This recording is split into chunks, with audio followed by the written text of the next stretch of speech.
नमस्कार, मी राजेंद्र तिडके आणि आपण पाहत आहात युवा दर्पण लाईव्ह। सुरुवातीला पाहूयात आजच्या ठळक घडामोडी।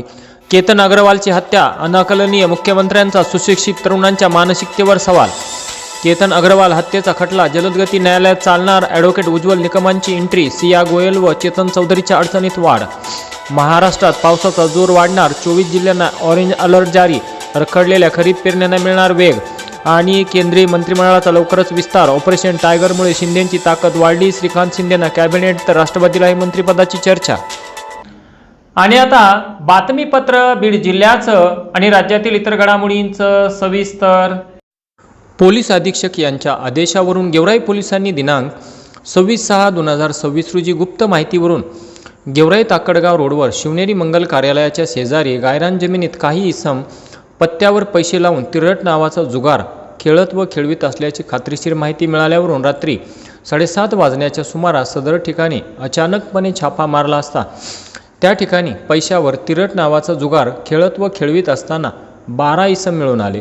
सदर कारवाईत घटनास्थळी जुगाराची साहित्य व रोख रक्कम आणि मोटारसायकल तसेच मोबाईल असा एकूण 6,63,100 रुपयांचा मुद्देमाल जप्त करण्यात आला असून गेवराई पोलीस ठाण्यात एकूण 12 आरोपींविरुद्ध गुन्हा दाखल करण्यात आला आहे। सदरची कारवाई पोलीस अधीक्षक श्री नवनीत कावत, अप्पर पोलीस अधीक्षक श्री समीर शेख, गेवराईचे DYSP अनिल कटके, PI Kishore Pawar, PSI Samadhan Daud, PSI Ramrao Khot, grade PSI Suresh Pardi, Ganesh Gholap, Arif Bagwan, Hrishikesh Pote, Vikas Darpe, Nitin Navale व गोरक्ष डाके यांनी मिळून केली। बीड शहरात सध्या लुटारू हे नशेत असणाऱ्या नागरिकांवर पाळत ठेवून लूट करत असल्याच्या घटना घडत असल्याचे निदर्शनास येत आहे।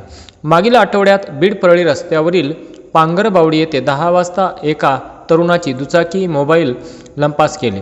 पेठबीड पोलिसांनी या गुन्ह्यात जलद कारवाई करून दारूच्या नशेत रस्त्याच्या कडेला झोपलेल्या शेतकऱ्याचे दागिने व मोबाईल चोरणाऱ्या 3 आरोपींना अटक केली असून आरोपींकडून 1.09 लाखांचा मुद्देमाल जप्त करण्यात आला आहे। फिर्यादी दादासाहेब लक्ष्मण घोरड वय 32 वर्षे, राहणार ब्रह्मगाव, तालुका जिल्हा बीड हे दारूच्या नशेत रस्त्याच्या कडेला दुचाकी थांबवून झोपलेले असताना अज्ञात चोरट्यांनी त्यांच्या अंगावरील 2 सोन्याच्या अंगठ्या व ओप्पो कंपनीचा एक मोबाईल असा एकूण 1.57 लाखांचा मुद्देमाल चोरून नेला। तपासादरम्यान पोलिसांनी पांडुरंग बंडू रोकडे वय 21 वर्षे, राहणार बीड, शुभम उर्फ चिक्या, श्याम खुपसे वय 21 वर्षे आणि उमेश सुरेश चांदणे वय 25 वर्षे, राहणार पेठबीड यांना अटक केली।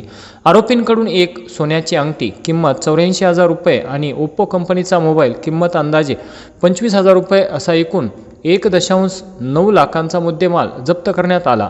ही कारवाई पोलीस अधीक्षक श्री नवनीत कावत, अप्पर पोलीस अधीक्षक श्री समीर शेख, DYSP श्री व्यंकटराम, PI निलेश केळे यांच्या मार्गदर्शनाखाली पेठबीड ठाण्याच्या DB पथकातील PSI Shah, API Ubale, PSI Bargal, Nitin Rathod, मोठे गुजर गिरी आणि पांडुरंग परमणे यांनी मिळून केली।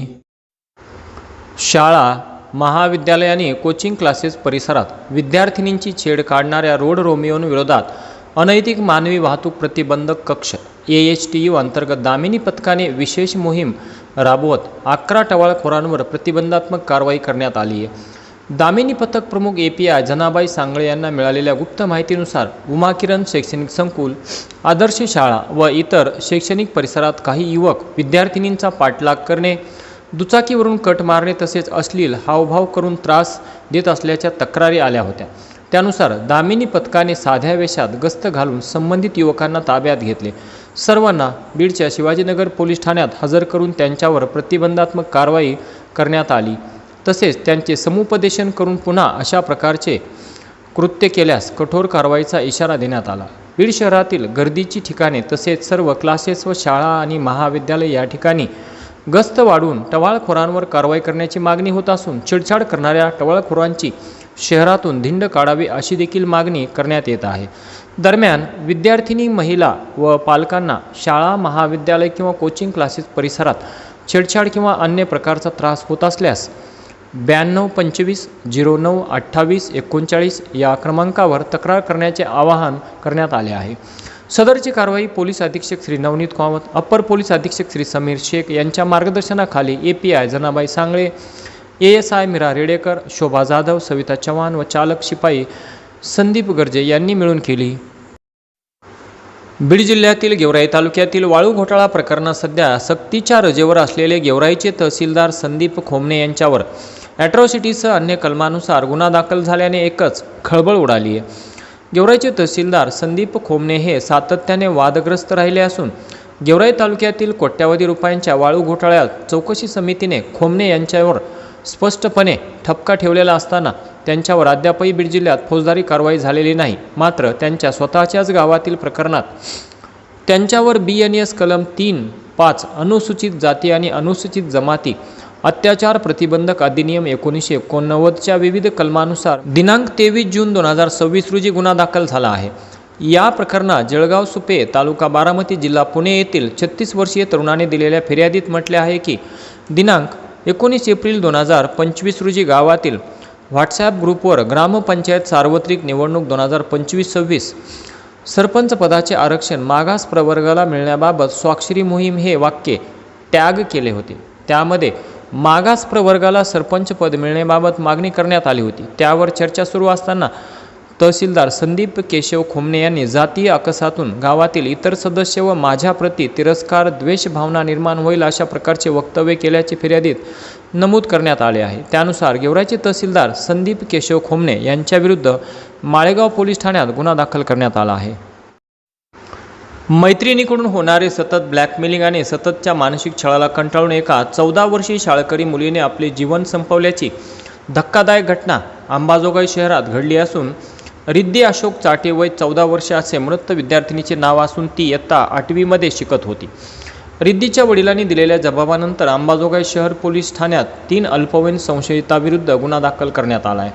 मिळालेल्या माहितीनुसार दिनांक 13 मे 2026 रोजी रिद्धीची आई नाईट ड्युटी संपवून सकाळी घरी आली आणि त्यानंतर दुपारी रिद्धीने वडिलांकडे आईस्क्रीम खाण्याची इच्छा व्यक्त केली. तिचे वडील आंबेडकर चौक येथे आईस्क्रीम आणण्यासाठी गेले असता ते अवघ्या 10 ते 15 मिनिटात परत आले होते. तरीही घराचे दरवाजे आतून बंद होते. संशय आल्याने त्यांनी दरवाजा तोडून आत प्रवेश केला. तेव्हा रिद्धीने फॅनला ओढणीच्या साह्याने गळफास घेतल्याचे दिसून आले. तिला तातडीने रुग्णालयात उपचारासाठी नेण्यात आले, परंतु डॉक्टरांनी तिला तपासून मृत घोषित केले. रिद्धीच्या मैत्रिणीने लातूरहून आणलेला एक छुपा मोबाईल रिद्धीला वापरण्यासाठी देण्यात आला होता. रिद्धीच्या स्नॅपचॅट अकाउंटवरून समोर आले की शाळेच्या कॉम्प्युटर रूममधील काही वैयक्तिक व्हिडिओच्या आधारे तिच्याच मैत्रिणीने तिला वारंवार ब्लॅकमेल केले होते. त्यामुळे रिद्धी ही मानसिक तणावात होती. यातूनच तिने हे टोकाचे पाऊल उचलले असावे. आणि याचबरोबर आजचं बातमीपत्र संपलं. उद्या पुन्हा भेटू काही नव्या आणि ताज्या घडामोडींसह. तोपर्यंत पाहत राहा युवा दर्पण लाईव्ह चॅनल. लाईक करा, सबस्क्राईब करा आणि खाली दिलेल्या बेल आयकॉनला प्रेस करा. तोपर्यंत नमस्कार.